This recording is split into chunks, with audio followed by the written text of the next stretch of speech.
Hey, Stop it.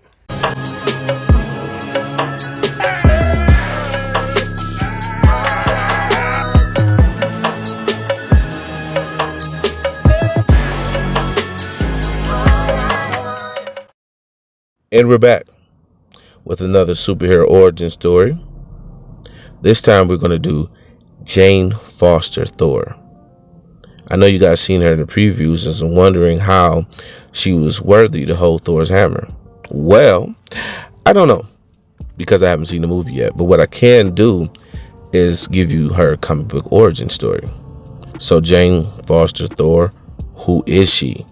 Let's get into it. To fully understand how Jane Foster became worthy, we have to go back to a storyline in Marvel comic books named The Original Sin.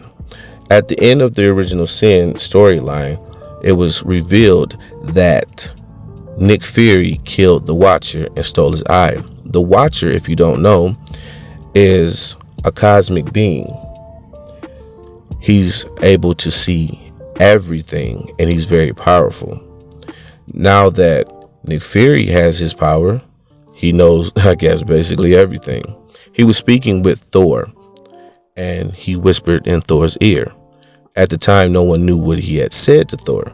But what he said to Thor is, Gore was right. Now, if you don't know who Gore is, Gore the God Butcher is who he was talking about. If you don't know who that is, we have a origin story about him already on the channel. I'll put a link to it in the description below. Essentially, he's just a guy who hates gods because he don't think that they're deserving of the power that they have. He doesn't think they're worthy.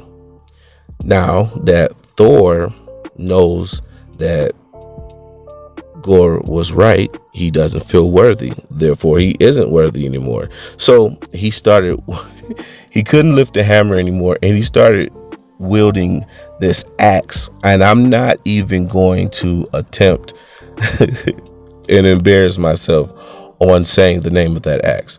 But since he couldn't lift the hammer anymore, we still need a Thor. So the hammer started to call out, and it called out to Jane Foster. At the time, Jane Foster was suffering from breast cancer, and she was going through chemotherapy. When she was able to hold the hammer, it cured her of her sickness, and she became as powerful as Thor. She did a lot of battles, man. She was dope. The problem is when she put the hammer down, she had cancer again, and also that her transformation would reverse all the chemotherapy that she went through. So it was actually making her sicker to be Thor. So she stopped doing it. But one day, Mangog shows up. Now, we don't have to go into who he is. Just know when he show up, it's a problem and everybody is scared. So she decided to take up the mantle of Thor one more time, even though she knew it was going to kill her. They battle with Mangog, and at the end of the battle, she takes Mjolnir, chains Mangog to Mjolnir, and throws it into the sun, destroying Mjolnir and Mangog.